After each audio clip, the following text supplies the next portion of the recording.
wangofuna zikoli nthawi ya Yesu libe ntchito yake waleka nthawi ya Yesu libe ungosata dzikoli chuma ndizo ipazo kuzikondweresa we nthawi ya Yesu libe. Moni amayi ndi abambo mu dzina la Ambuye wathu Yesu Khristu, mu nthawi ya madzulo tikakulandireni nonse mu msonkhano wathu. Cholinga cha msonkhano wathu ndikufuna kuti ukatikonzeserese pamene tili ndi mgonero omwe kubwera la sabata likubwerali. Zilipo zinthu zina zoyera zimene sitingathe kuzikhuza pokhapokha tizikonzesere mitima yathu. Ndiye wiki ino ndi wiki yozikonzeseresa kuti ngati pali china chimene chasalira mkati mwa miyoyo yathu tiyeni tichikhuthule pa mapazi a Yesu Khristu. Mulungu wathu ngolola kutikhululukira, kutisambisa, kutiyeresa, kutichosa zovala za uchimo ndi kutivekaso ndi chilungamo chake. Kotero nzotheka amayi ndi abambo kukhala nawo mumwambo umenewu.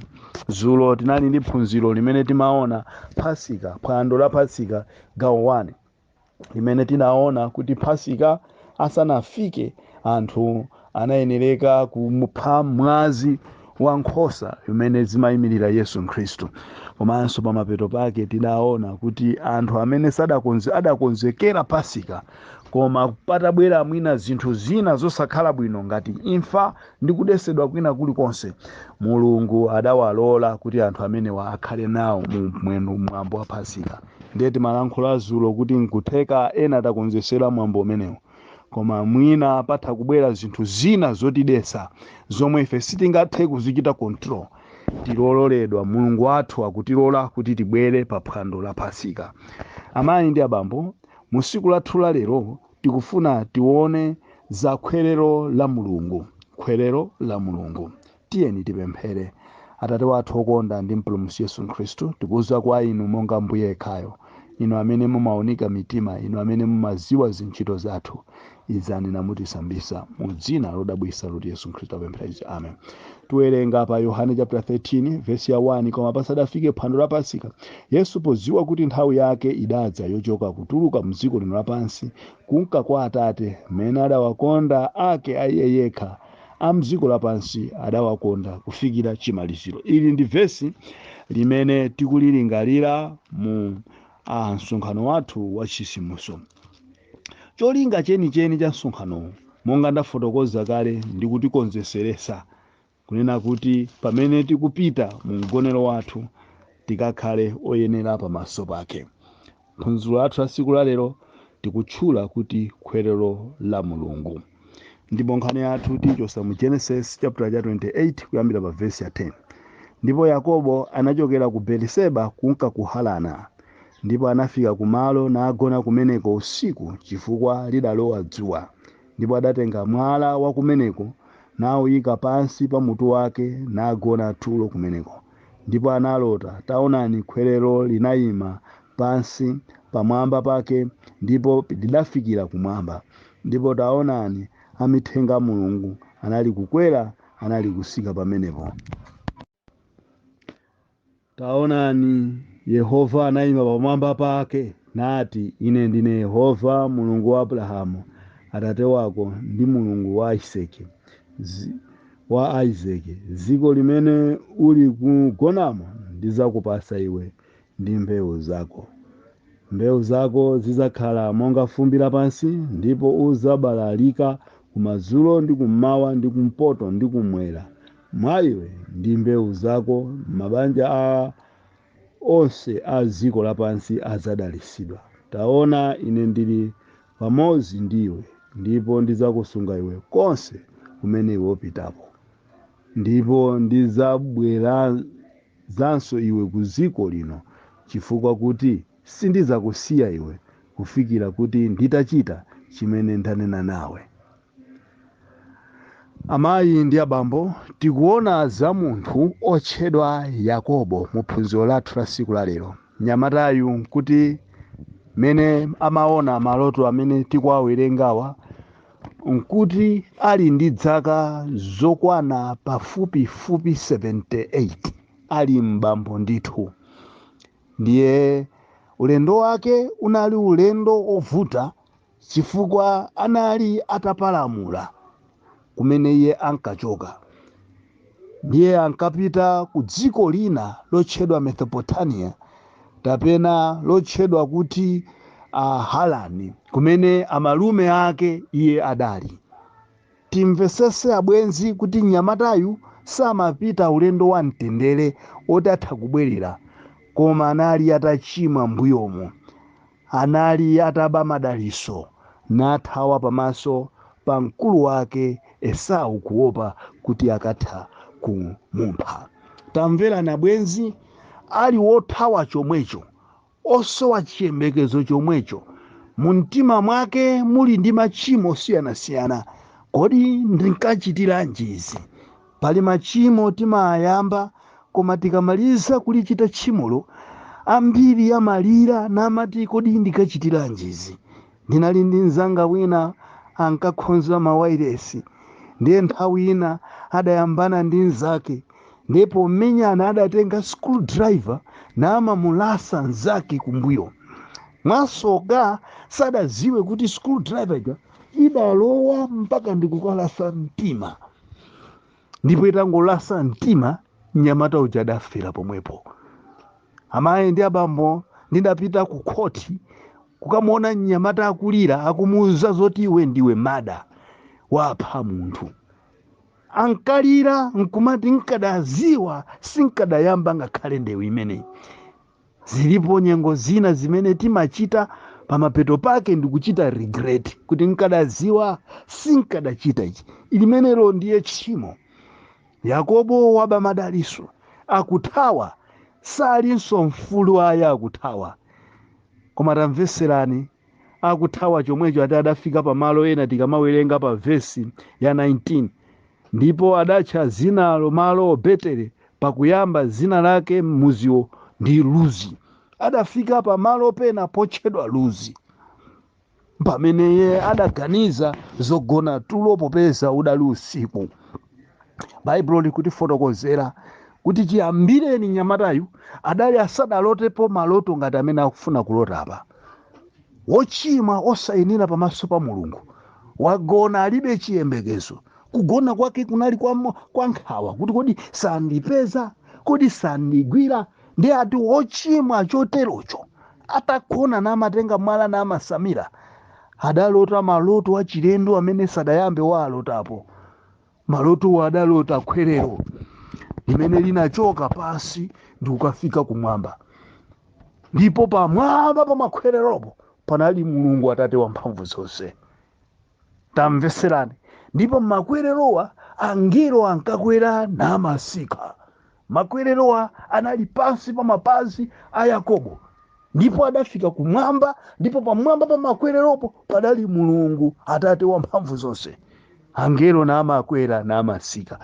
Wina nkumazifunsa kuti kodi wochimwa ngati Yakobo adayenereka kukhalanso ndi kulota maloto amenewa?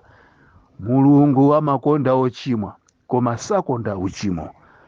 Wochimwa tikuyenereka tize kwa Mulungu mmene ife tilili.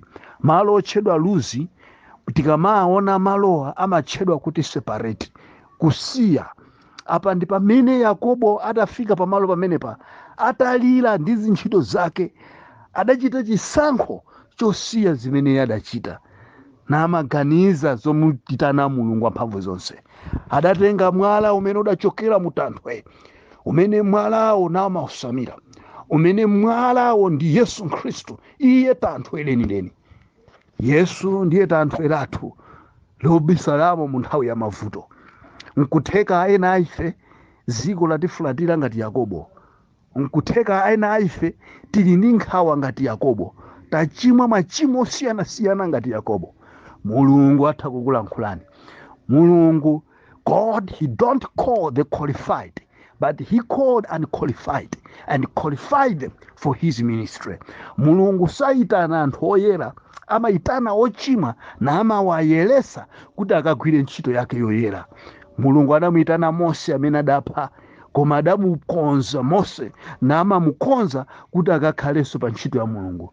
Mulungu adamuyitana Yesaya amene milomo yake inali yodesedwa ndi uchimo, namamuyitana iye namamuyeresa ndi kumuyitana pa ntchito yake. Amayi ndi abambo, tili naye mpulumutsi Yesu amene amabwera ngakhale ife tili ochimwa choterechi.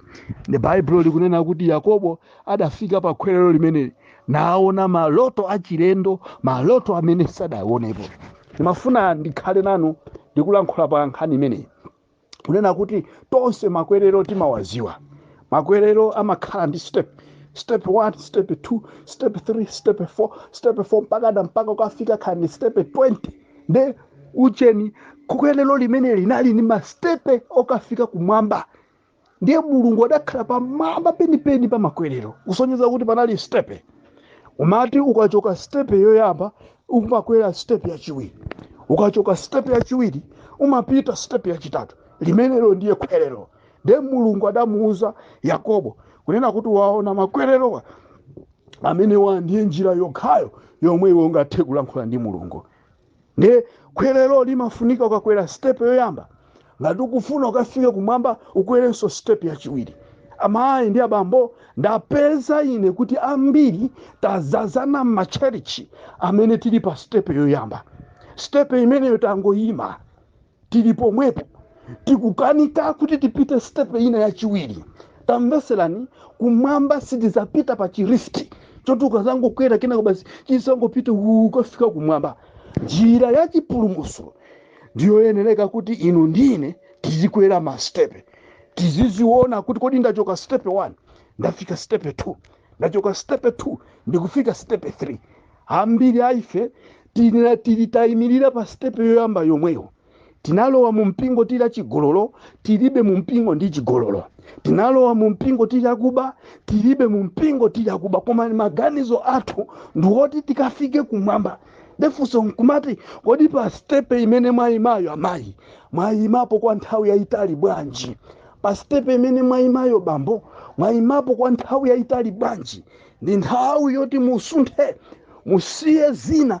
Mastepe okuti ukwere ukafike mwamba umayenereka usiye mastepe ena mbuyomo, numawaona kuti ine kale ndali wotero, zulo ndali wotero, zana ndali wotero. Ndiye Mulungu amatithandiza pang'ono ndi pang'ono nkumakwera nkumapita kumwamba. Stepe imene iyi tikawerenga m'buku la Yohane chapter cha 1 kuyambira pa verse ya 51 akuti ndipo ananena naye, indetu ndinena ndi inu, muzaona thambo loseguka ndi angelo a Mulungu akukwera nasikira pa mwana wa munthu. Yesu akunena ndi Natanelo kunena kuti muzaona thambo la kumwamba litaseguka. Litakusegukirani, litandisegukira ine, ndipo angelo adzakwera namasikira pa mwana wa munthu. Yesu Khristu ndiye khwerero lokhalo limene limakumana ndi ochimwa. Yesu Khristu ndiye khwerero lokhalo limene inu ndine amene tili ochimwa ndosayenera akutiyitana. Akunena m'buku la Yohane chapter 14 kuti ine ndine njira yokhayo yopita kumwamba. Palibe njira ina yopitira kumwamba koma kwa Yesu Khristu.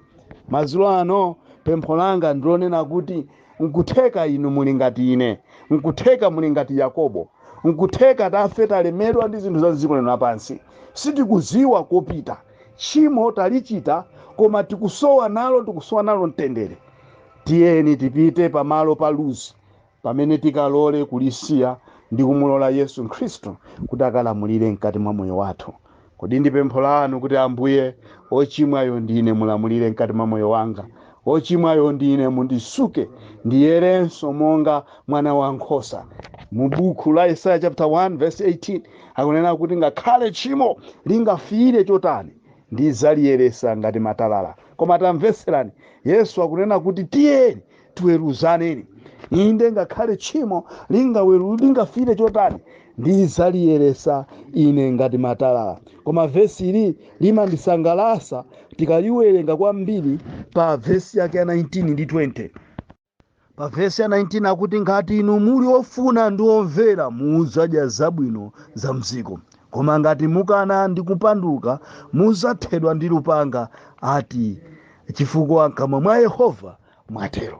Mulungu atanena kuti tiweruzane wina ndi mnzake, tchimo ali olola kuliyeretsa ngati matalala.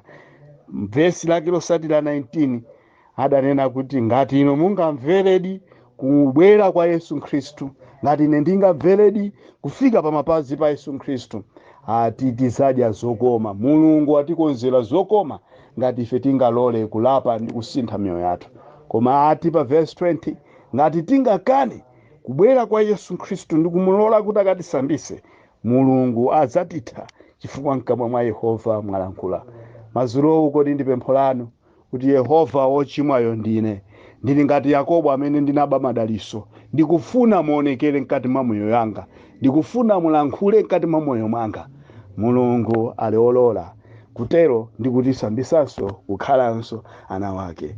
Mulungu akatidalitse mazulo kwa iye ukakhala ulemerero lero ndi nthawi zonse. Amen.